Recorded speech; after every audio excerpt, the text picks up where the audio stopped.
Chapter 2. Rebecca strapped herself into the tiny seat of the tiny plane and looked out the window, wishing that David had chartered a jet. A giant, solid, can't possibly be unsafe 'cause it's so damned big jet. From where she sat, she could see the propellers on the wing of the aircraft. Propellers, like on a kid's toy. Bet this puppy will sink like a rock though, once it falls out of the sky at a few hundred miles an hour and slams into the ocean. Just so you know, this is the kind of plane that's always killing rock stars and the like. Just as they make it off the ground, a big gust of wind knocks them right back down. Rebecca looked up to see John's grinning face. He was hanging over the seats in front of her, his massive arms folded across the headrests. He probably needed 2 seats to himself. John wasn't just big, he was bodybuilder huge, 240 pounds of muscle packed into his 6'6" frame. "We'll be lucky to get off at all, dragging your fat ass up here," Rebecca shot back, and was rewarded with a flash of concern in John's dark eyes. He'd broken a couple of ribs and punctured a lung on his last mission, less than 3 months before, and still wasn't up to pumping iron. For as burly and macho as John was, she knew he was vain about his looks and had absolutely hated not being able to work out. John grinned wider, the deep brown of his skin crinkling. "Yeah, you're probably right. A few hundred feet off the ground and wham, that's all she wrote." She never should have told him that this was only the second flight she'd ever been on. The first was when she accompanied David to Exeter for the mission to Caliban Cove. It was exactly the kind of thing on which John got off cracking jokes. The plane started to rumble all around them, the engine winding up into a deep hum that made Rebecca grit her teeth. Damned if she was going to let John see how nervous she was. She looked back out the window and saw Leon and Claire walking toward the metal steps. Apparently, the weapons were all loaded up. "Where's David?" Rebecca asked, and John shrugged. "Talking to the pilot. We've only got the one, you know. Some friend of some guy in Arkansas. Not many pilots willing to smuggle people into Europe, I guess." John leaned closer, dropping his voice to a fake whisper, his grin fading. "I hear he drinks. We got him cheap because he crashed some soccer team into the side of a mountain." Rebecca laughed, shaking her head. "You win. I'm terrified, okay?" "Okay, that's all I wanted," John said mildly, and turned around as Leon and Claire walked into the small cabin. They moved back to the middle of the plane, taking the 2 seats across the aisle from where Rebecca was sitting. David had mentioned that the area over the wings was the most stable, although it wasn't like there was much of a choice. There were only 20 seats. "Ever flown before?" Claire asked, leaning out into the aisle, looking a little nervous herself. Rebecca shrugged. "Once. You?" "Couple of times, but always on big airliners. DC 747s or 27s, I forget. I don't even know what this thing is." "It's a DHC-8 turbo," Leon said. "I think. David mentioned it at some point." "It's a killer, is what it is." John's deep voice floated over the seats. "A rock with wings." "John, sweetie." "Shut up," Claire said amiably. John cackled, obviously pleased to have somebody new to play with. David appeared at the front of the cabin, stepping through the curtained area that led to the cockpit, and John broke off, their collective attention turning toward him. "It seems that we're ready to go," David said. "Our pilot, Captain Evans, has assured me that all systems are fully functional and will be taking off in just a moment. He's asked that we remain seated until he's given us leave to do otherwise. The restroom is just back of the cockpit, and there's a small refrigerator at the rear of the plane with sandwiches and drinks." His voice trailed off, and he looked as if there was something else he wanted to say, but wasn't sure what it was. It was a look that Rebecca had seen often enough in the past few weeks, a kind of uneasy uncertainty. Since the day that Raccoon had been blown to shit, She supposed they'd all had that look at one time or another. Because they shouldn't have been able to do it. That should have been the end, and it wasn't. And now we're all more freaked out than any of us wants to admit. When news of the disaster first hit the papers, they had all been so certain that this time Umbrella wouldn't be able to cover its tracks. The spill at the Spencer estate had been small, easy enough to write off after fire gutted the mansion and surrounding buildings. The facility at Caliban Cove had been on private land and was too isolated for anyone to know about. Again, Umbrella had swept up the broken pieces and kept it quiet. Raccoon City, though, thousands of people dead, and Umbrella had walked away from it smelling like a rose, after planting false evidence and getting their scientists to lie for them. It should have been impossible. It should have disheartened them all.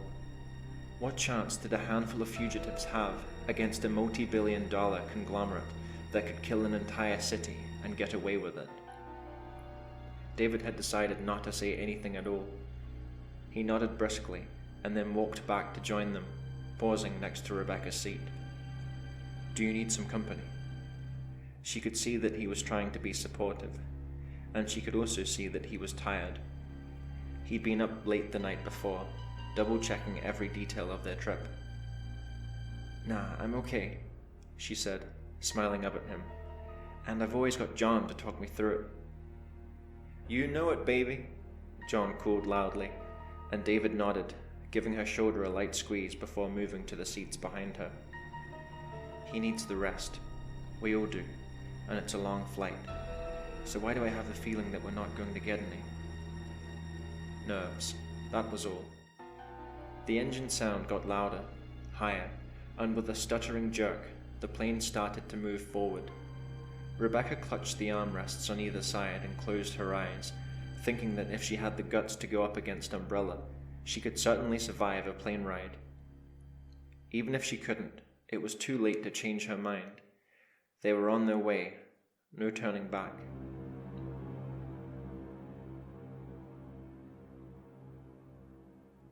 They'd been in the air for only 20 minutes, and already Claire was nodding off, half leaning against Leon's shoulder.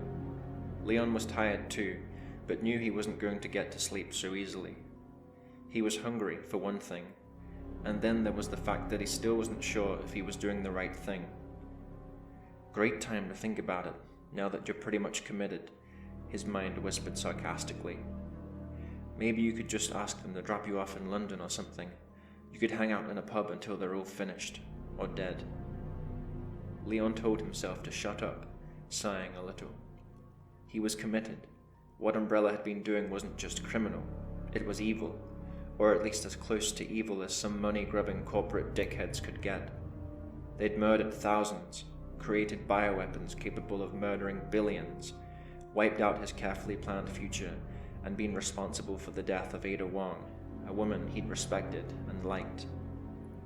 They'd helped each other through some rough spots on that terrible night in Raccoon. Without her, he never would have gotten out alive. He believed in what David and his people were doing, and it wasn't that he was afraid. That wasn't it at all. Leon sighed again. He'd given the matter a hell of a lot of thought since he and Claire and Sherry had stumbled away from the burning city, and the only real reason he could come up with was so stupid that he didn't want to credit it. Standing against Umbrella was the right thing to do. It was that he didn't feel qualified to be there. Yeah, that's pretty stupid. Maybe it was, but it was holding him back, making him feel uncertain, and he needed to examine it.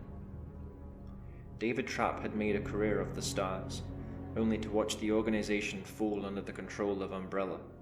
He'd lost 2 close friends on a mission to infiltrate a bioweapons testing facility, as had John Andrews.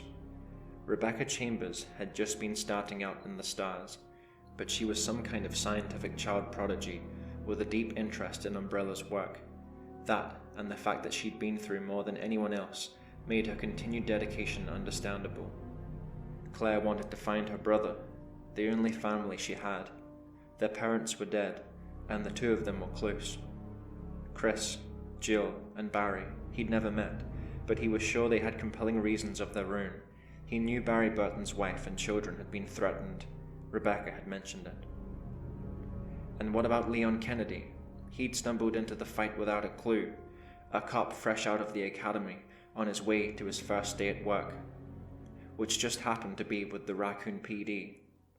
There was Ada, true, but he'd known her less than half a day, and she had been killed just after admitting to him that she was some kind of an agent sent to steal a sample of an Umbrella virus. So I lost a job, and a possible relationship with a woman I barely knew and couldn't trust. Of course Umbrella should be stopped, but do I belong here?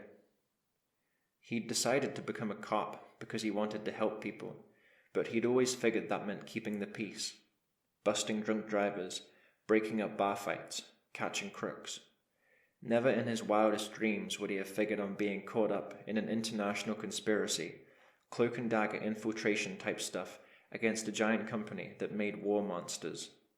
It was a crime on a much bigger scale than he felt he was ready for. And is that the real reason, Officer Kennedy?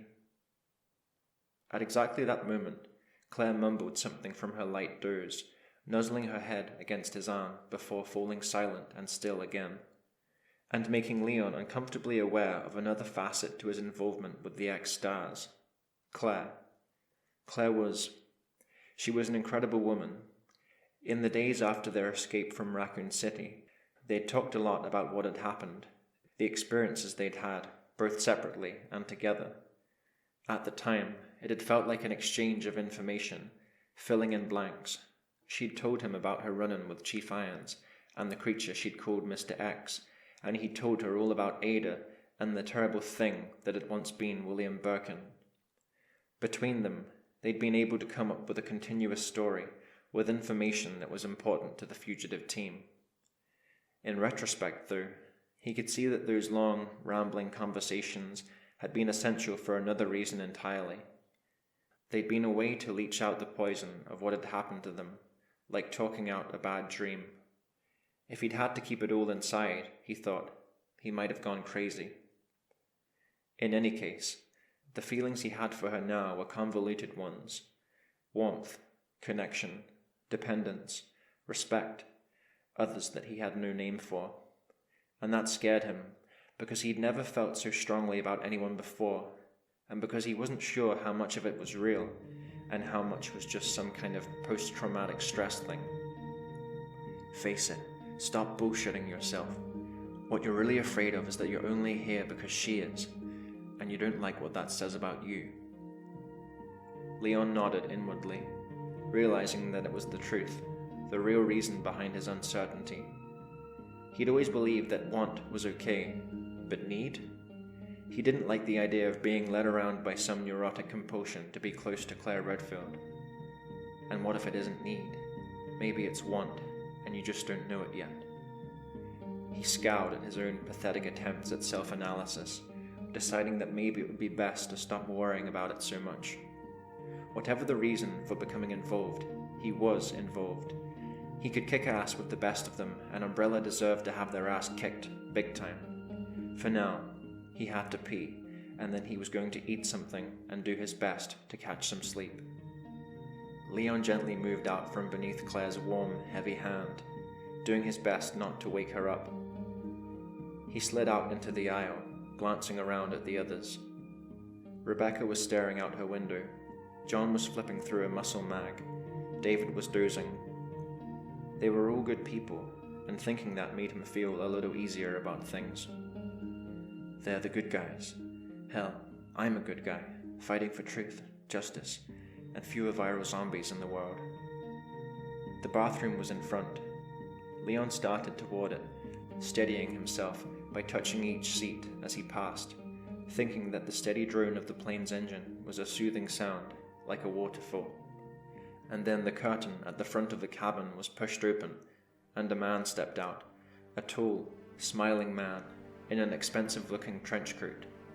He wasn't the pilot, and there wasn't anyone else on the plane, and Leon felt his mouth go dry, with an almost superstitious dread, even though the thin, smiling man didn't seem to be armed. "Hey!" Leon shouted, backing up a step. "Hey, we got company!" The man grinned, his eyes twinkling. "Leon Kennedy, I presume," he said softly, and Leon was suddenly absolutely sure that whoever he was, this man was trouble with a capital T.